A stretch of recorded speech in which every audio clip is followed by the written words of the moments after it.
तो आपको देखते ही लगा कि भाई आपको मैं जिस तरह से इंटरव्यू करते देखा, अपने सामने चाय पीते देखा जी, तो वो अपने आप में एक महसूस करने में लगता है कि भाई हिम्मते मर्दा तो मदद खुदा। वाह, तो बस इसी तर्ज पे मैं भी काम करना शुरू किया। जी जी। और जब चरम सीमा पे है तो बदलाव तो होना चाहिए।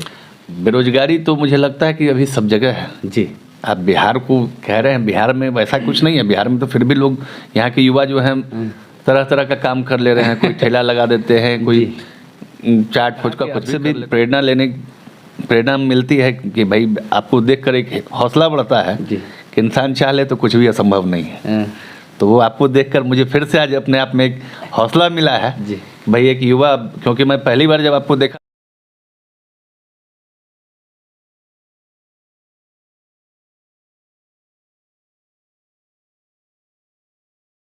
नमस्कार, प्रणाम, सत श्री अकाल, आदाब। मैं हूं जितेंद्र दिव्यांग और आप देख रहे हैं मेरा यूट्यूब चैनल जोश एक्सप्रेस। वाकई कभी कभी समाज में अगर देखा जाए तो ऐसे लोग से मुलाकात हो जाती है कि समाज को बताना बड़ा अलग हो जाता है। दोस्तों, मैं बता दूं कि आज हूं मैं बिहार में और बिहार के इकलौते मंत्री, अब ऐसे आप देख रहे होंगे तो समझे किसी अधिकारी के पास बैठा है, तो मैं किसी अधिकारी के पास नहीं बैठा हूँ। इकलौते मंत्री हैं जो 2020 में निर्दलीय लड़े और निर्दलीय अपना पताका लहराकर आज मंत्रिमंडल में बैठे हुए हैं। हम बात कर रहे हैं सुमित कुमार सिंह जी का। आप लोग भी जानते हैं सुमित कुमार सिंह जी पहचान के मोहताज नहीं है। समाज में एक अलग जगह है और समाज भी साथ दिया और उनको मंत्रिमंडल तक पहुंचाया। पहले तो स्वागत है सर मेरे यूट्यूब चैनल जोश एक्सप्रेस पे। बहुत बहुत धन्यवाद। और एक चीज़ मैं बता दूं कि सर ने सही है, हम लोग थोड़ा सा उल्लंघन नहीं करना चाहेंगे चूँकि कोरोना काल चल रहा है। तो सर मैं चाहूँगा कि आप लोग मास्क हटा देना चाहिए, लेकिन हटाना नहीं चाहिए, फिर भी मैं रिक्वेस्ट करता हूँ सर। तो ऐसे सर आप बिहार के एक ऐसे इकलौते हैं जो कि निर्दलीय रहे और निर्दलीय के हिसाब से जिस तरह से मैंने यह स्टडी किया था, आपके पंजाब से स्टडी किया, हमेशा देखता था एक आपको पहले तो अधिकारी होना चाहिए, आप मंत्री क्यों बन गए? सवाल ऐसे ही। देखिए, सेवा करने के जो भावना है वो पहले से ही हमारे, जी, मतलब समझिए कि पूरे वो तो विरासत में दिखता है, विरासत में मिला है। जी बिल्कुल, जानता हूँ सर। 3 पीढ़ियाँ 4 पीढ़ियाँ आपकी सब मंत्री रहे, विधायक रहा, ऐसा कुछ था। संयोग से मतलब बिहार में तीसरी पीढ़ी कह सकते हैं कि मेरे दादाजी, मेरे पिताजी और मैं लगातार जी। और संयोग से कि ये भी कह सकते हैं कि मैं और मेरे पिताजी एक ही मंत्रिमंडल के सदस्य हुए।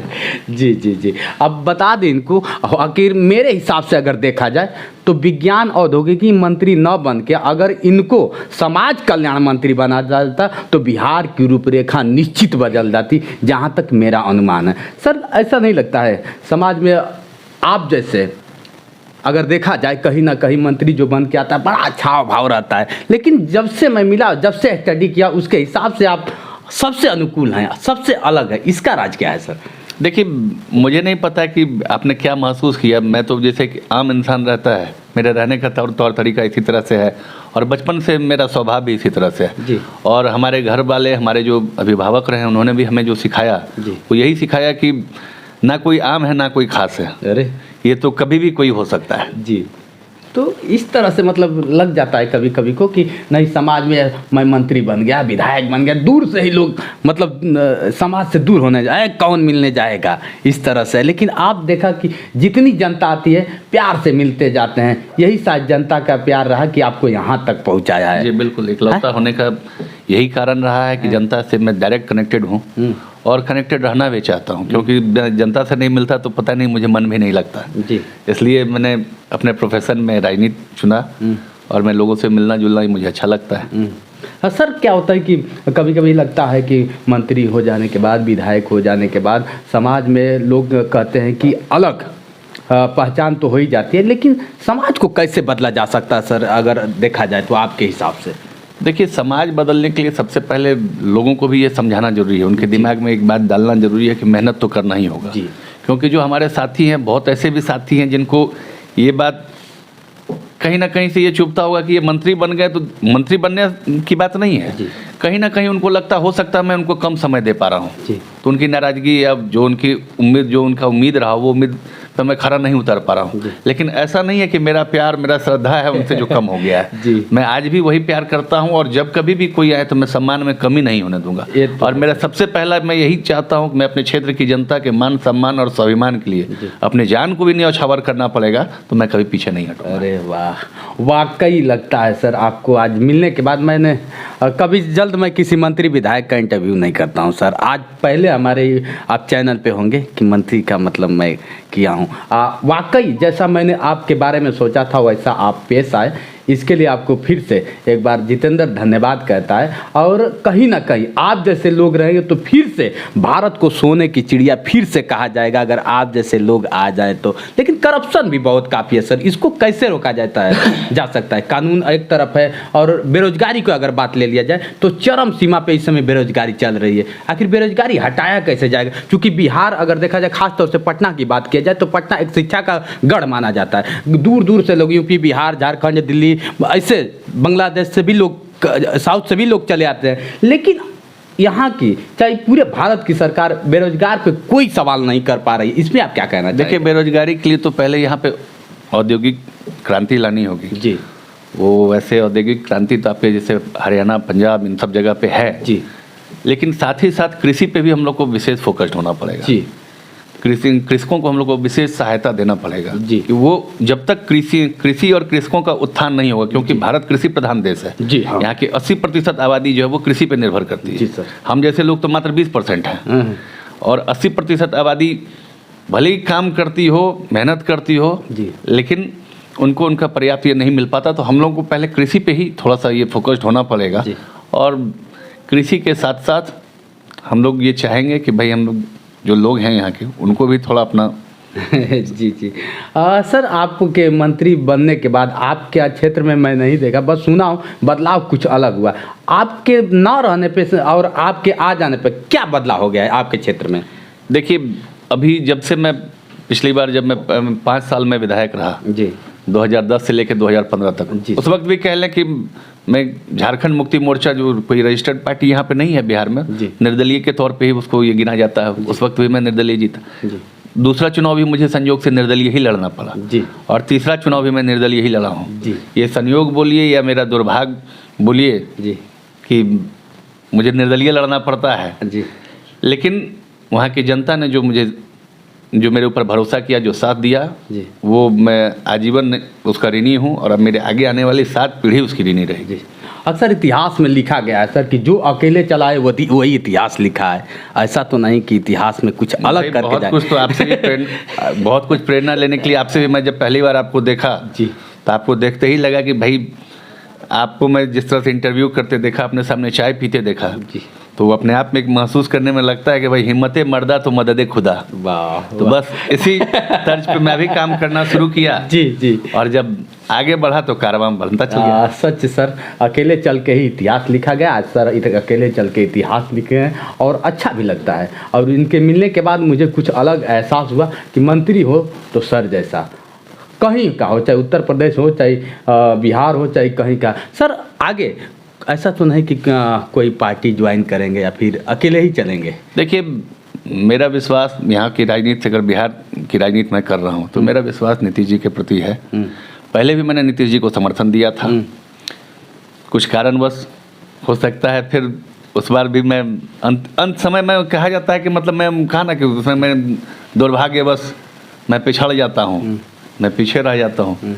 लेकिन काम करने, इसलिए कि बिहार में जो भी काम कर रहे हैं उस काम करने के अगर पैमाने को अगर आप देखा जाए तो उसमें सबसे अगर कोई अच्छे व्यक्ति कह सकते हैं, कोई एक नंबर व्यक्ति जिसको कह सकते हैं वो नीतीश कुमार है। क्योंकि उनका काम करने का, उनका जो सोचने का तरीका वो बिल्कुल अलग है। अभी आप पंजाब से आए हैं, अभी आपने देखा होगा कि किस तरह से गुरुद्वारे में, तो नीतीश जी हमारे एक ऐसे नेता हैं जो हर मजहब, हर धर्म का सम्मान करते हैं और काम करते हैं उसी हिसाब से। लेकिन हमेशा यहाँ अगर देखा जाए तो लालू के नाम से बिहार को लोग बताते हैं कि जाना जाता है, और लालू जी हमेशा नीतीश के बारे में अपशब्द अगर देखा जाए तो बेबाक बोला करते हैं। कहाँ तक सच्चाई है? देखिए, लालू जी की राजनीति करने की अपनी शैली थी। लालू जी ने जिस समय जो राजनीति किया था उस वक्त बिहार में एक कहावत था कि यहाँ पे अपहरण उद्योग के रूप में चर्चित हो रहा था। ये उस वक्त की जो राजनीति थी, उसको जंगल राज कहा जाता था। अच्छा। और आप जैसे पुराने भी जो आपके जो सहयोगी रहे होंगे, आप उनसे पूछिएगा जो बिहार से पहले ताल्लुकात रखते होंगे, तो बिहार का स्थिति कुछ और था। और आज जो 15 साल है, क्योंकि मैं जो मेरी उम्र है 36-37 साल का मैं हूँ, मेरी उम्र के हिसाब से मैं जो देख रहा हूँ, 15 साल हमने पिछली सरकार का भी देखा है और 15 साल इस सरकार का भी देखा है। इस सरकार में जो हमने देखा, जिस तरह से सड़कों का, स्वास्थ्य के क्षेत्र में, शिक्षा के क्षेत्र में, अन्य जगह पे जिस तरह से विकास हुआ है, वो अपने आप में एक रोल मॉडल कह सकते हैं कि 15 वर्ष में जिस तरह से कार्य हमारे नेता नीतीश कुमार ने किया है, ये अपने आप में। मुद्दा क्या होता है सर, अगर देखा जाए तो मुद्दा क्या आप समझते हैं, मुद्दा क्या होनी चाहिए समाज को देखते हुए? मुद्दा सिर्फ विकास होना चाहिए जी। और मुझे ये लगता है कि क्षेत्र की जनता को भी बस अपने प्रतिनिधि से यही सरोकार रखना चाहिए कि उनके प्रतिनिधि उनके क्षेत्र में कितना विकास कर सकते हैं। स्कूल, कॉलेज, हॉस्पिटल, सड़क, इन सब की व्यवस्था कितना वो कर सकते हैं, ये सब चीज़ मुद्दा होना चाहिए। जी हाँ, सही कहा आपने सर। लेकिन शिक्षा को लेकर अगर देखा जाए तो आज भी बेरोजगार हमें लगता है कि 75% बिहार के लोग हैं।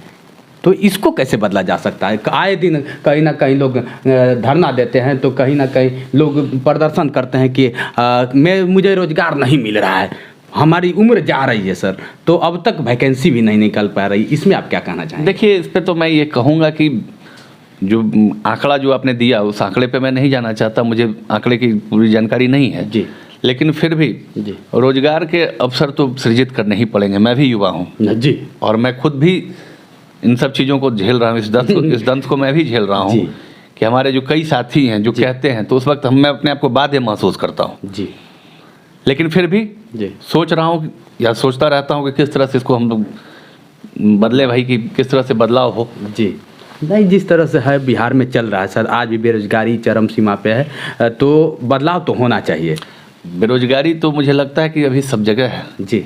आप बिहार को कह रहे हैं, बिहार में वैसा कुछ नहीं है। बिहार में तो फिर भी लोग, यहाँ के युवा जो हैं, तरह तरह का काम कर ले रहे हैं। कोई ठेला लगा देते हैं, कोई चाट फुचका कुछ भी कर लेते हैं। तो यहाँ के युवा तो मेहनती हैं और पूरे हिंदुस्तान में फैले हुए हैं। हाँ, ये तो है सर।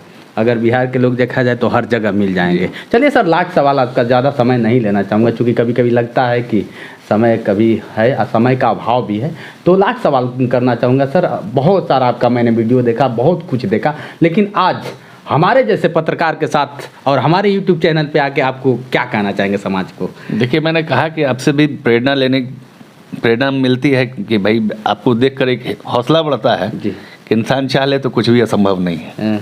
तो वो आपको देखकर मुझे फिर से आज अपने आप में एक हौसला मिला है भाई, एक युवा, क्योंकि मैं पहली बार जब आपको देखा तो मैंने आपसे पूछा था कि क्या भाई बताइए किस सेवा, मुझे लगा कि आप किसी मेडिकल सेवा या कोई मदद मांगने आए हैं, लेकिन बाद में पता चला कि आप पत्रकार हैं, तो फिर मैं आपने जो समय दिया सर, बहुत बहुत धन्यवाद। आप पत्रकार की बात जितेंद्र हमेशा स्वाभिमान से ज़िंदगी जिया है, हाथ नहीं है तो क्या हुआ, लेकिन आप जैसे ने कहा कि बेटा रुकना नहीं है, स्वाभिमान की ज़िंदगी जीना है, ना कि स्वाभिमान बेच कर जिंदा। भारत में हमारे जैसे लोग बहुत हैं, जितेंद्र इकलौता नहीं है। नहीं, ये बहुत बिल्कुल सही कहा जितेंद्र भाई आपने। और आपको देखने के बाद बोला ना कि हिम्मत तो हमें भी मिली जी। आपको देखने के बाद कुछ सीखने को मिलता है कि इंसान कहे ना कि मेहनत करने वालों की हार नहीं होती जी, और हिम्मत मर्दा मदद खुदा। तो आपने जो हिम्मत की, आप दिखा दिया आपने कि आप भी हर काम कर सकते हैं, दोनों हाथ नहीं रहते हुए मैंने देखा जी। ये अपने चलिए, बहुत बहुत धन्यवाद सर जो आपने कीमती समय दिया। चलिए दोस्तों, आज के लिए बस इतना ही। बने रहिए हमारे वीडियो के साथ। मैं हूं आपका अपना जितेंद्र दिव्यांग और आप देख रहे हैं